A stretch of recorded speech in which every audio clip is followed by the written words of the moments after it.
सबसे पहले भगवान आपको हम साष्टांग प्रणाम करते हैं और आपकी प्रशंसा के साथ एक प्रश्न रख रहे हैं।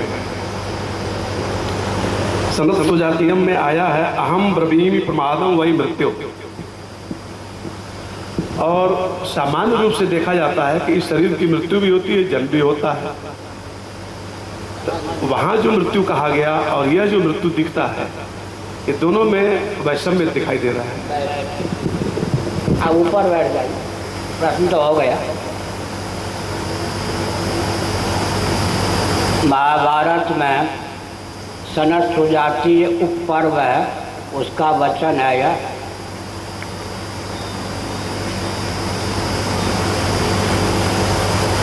और उपनिषदों में भी यह वचन है।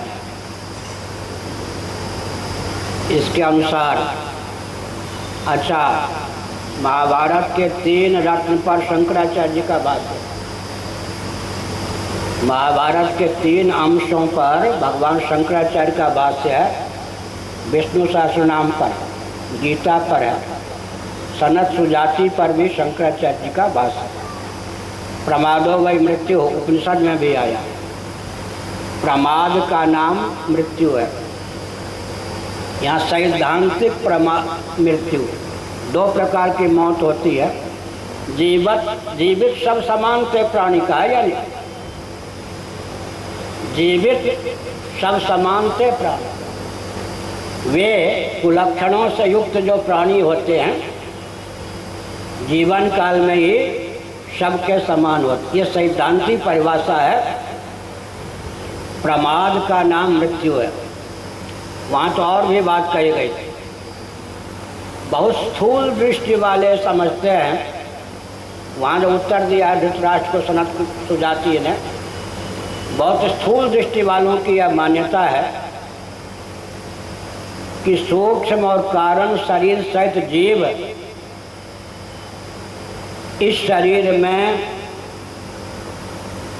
रहने योग्य प्रारब्ध का भोग हो जाने पर जब इसे छोड़ देता है, कर्मेंद्रिय ज्ञानेंद्रिय अंतःकरण प्राणों से युक्त जीव से विहीन यह शरीर हो जाता है, तब उसका नाम मृत्यु है। ये तो जानते हैं। इसी का नाम है पुरी अष्टक।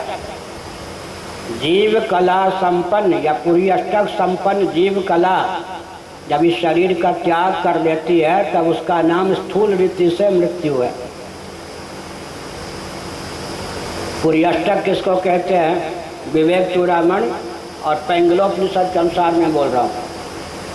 कर्मेंद्रिय पंचक, ज्ञानेंद्रिय पंचक, प्राण पंचक, तन्मात्र पंचक, अंतःकरण चतुष्टय या अंतःकरण पंचक, अविद्या, काम और कर्म। बाहर 8 पुरियाँ हैं या नहीं? 7वीं पुरी का नाम क्या है? द्वारकापुरी। 8वीं पुरी का नाम जगन्नाथ। अयोध्या, मथुरा, माया, काशी, कांची, 7 पुरियाँ ये। 8वीं पुरी, 7 कौन होते? चिरंजीव। 8वें चिरंजीव मार्कंडेय, अश्वत्थामा, बलि, व्यास, ये सब 7 चिरंजीव हैं। 8वें चिरंजीव का नाम है मार्कंडेय। बाहर 8 जो पुरियाँ हैं वो हमारे शरीर में भी है। उन्हीं का नाम है कर्मेंद्रिय पंचक, 5 मिला के एक। ज्ञानेंद्रिय पंचक, प्राण पंचक, अंतःकरण चतुष्टय या अंतःकरण पंचक, तन्मात्र पंचक, अविद्या, काम और कर्म। सूक्ष्म और कारण शरीर का नाम है पुरी अष्टक। उसी में जीव को व्यक्त करने की क्षमता है। जैसे बल्ब के द्वारा बिजली साकार होकर प्रकट होती है, या माइक नामक यंत्र के द्वारा निराकार रहने पर भी बिजली काम करती है, तो पुरी अष्टक से जीव कला जब इस शरीर को छोड़ देती है तो यह सब होता है। यह अत्यंत स्थूल परिभाषा मृत्यु की है। उससे सूक्ष्म परिभाषा क्या है? मोह। सनत सुजाति मोह, इसी को अध्यास कहते हैं, इसी को भ्रम कहते हैं। अत्यंत सूक्ष्म परिभाषा है प्रमाद। प्रमाद का अर्थ भगवान शंकराचार्य ने क्या किया? स्वाभाविक ब्रह्म भाव से प्रच्युति का नाम प्रमाद। आत्मी तत्व अमर है या नहीं? अविनाशी है या नहीं? मृत्युंजय है या नहीं? फिर जन्म मृत्यु ग्रस्त शरीर उसको मिलता ही क्यों है? क्योंकि अपने स्वरूप को जानता नहीं। ये और श्रीमद् भागवत में एक मृत्यु की और परिभाषा है। श्रीमद् भागवत एकादश स्कंध में। किसी हेतु से शरीर का विस्मरण ये मौत है, किसी हेतु से शरीर का स्मरण ये जन्म है। जितने बार विस्मरण हो गया उतने बार शरीर मर गया। माने इसको लेकर हंता ममता नहीं है। तो प्रमाद का अर्थ है असली मृत्यु क्या है? जिस मृत्यु के कारण जन्म मृत्यु से ग्रस्त शरीर की प्राप्ति होती है वो मृत्यु अज्ञान है, प्रमाद है। न रहे बांस न बने बांसुरी, न बने बांसुरी न बजे बांसुरी। अगर आत्मा को सच्चिदानंद अद्वैत ब्रह्म स्वरूप जानते तो शरीर ही क्यों मिलता, शरीर न मिलता तो मौत का मुख ही क्यों देखना पड़ता। मूल में मृत्यु कौन है? प्रमाद। प्रमाद का अर्थ शंकराचार्य जी ने किया स्वाभाविक ब्रह्म भावात प्रच्युति। स्वाभाविक ब्रह्म भाव से प्रच्युति का नाम प्रमाद, अर्थात आत्मा की अद्वितीय सच्चिदानंद रूपता का जो अज्ञान है। और फिर उसके बाद अध्यास, अन्य में अन्य बुद्धि, इसी का नाम प्रमाद है। मौत किसकी? किसकी मौत? प्रश्न यह है। आज तक कभी हम मर गए होते या आप ही मर गए होते तो वर्तमान में अपनी विद्यमानता की अनुभूति कैसे करते? हम अस्मि। हर व्यक्ति व्यवहार दशा में वर्तमान में अपनी विद्यमानता की अनुभूति करता है, हम अस्मि, मैं हूँ। यह अनुभूति डंके की चोट से तथ्य को ख्यापित करती है। अब तक तो मरे नहीं। अब कह देंगे आगे मरने की संभावना है, वो इसलिए नहीं है कि मौत नामक देवी आएगी मूर्तिमती होकर, वो भी दृश्य सिद्ध होगी। आगे भी मरना नहीं है। एक कहते हैं ना हौवा, उत्तर प्रदेश में कहते हैं हौवा, या बिहार में कहते हैं हौवा। हौवा को किसी ने देखा नहीं, लेकिन बच्चे को डराने के लिए पर्याप्त है। इसको योग दर्शन में क्या कहा गया? शब्द ज्ञानानुपाति वस्तु शून्यो विकल्प। केवल शब्द ही उसका स्वरूप है, अर्थ नहीं है। हौवा होता कुछ नहीं, लेकिन बच्चों को डराने इस पर पेंट हौवा है। हौवा का नाम बेचारा सुन के डर जाता है, हौवा होता नहीं। आज तक किसी बउआ ने हौवा को देखा? बउआ माने बच्चा।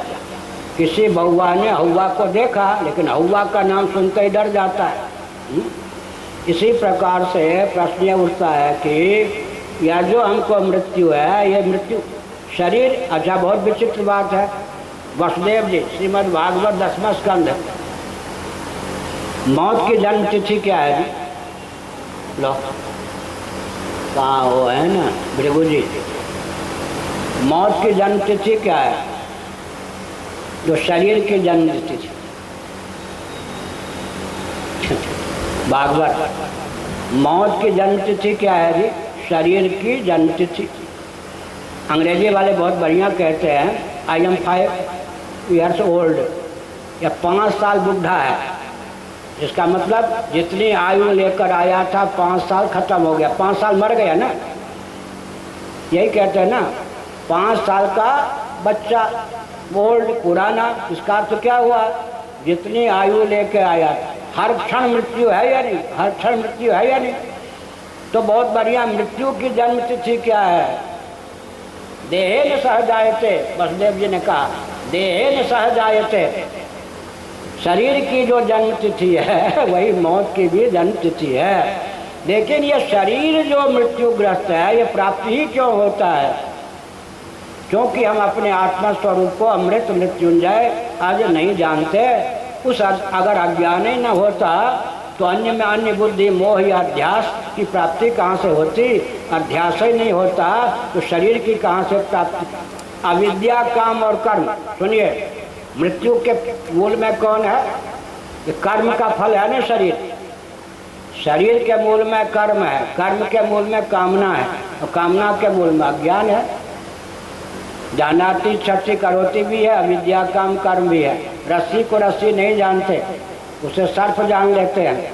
फिर अगर सपेरा है तो सर्प को हथियाने के लिए की कामना होती है और हथियाने के लिए भागते हैं। और डरपोक होते हैं तो भागने की कामना होती है, भागते हैं। तो जानाति शक्ति करोति अज्ञान, फिर अध्यास रूप ज्ञान, फिर कामना, फिर कर्म। इसीलिए कर्म भी मृत्यु है। आत्मा करता है, उसे हम कर्ता समझते, ये मृत्यु। उसके बाद कामना मृत्यु, उसके बाद सबसे ऊपर वाली कामना के बाद अध्यास मृत्यु, उस अध्यास से भी ऊपर कौन सी मृत्यु है? अविद्या, अज्ञान। ठीक है, चलो।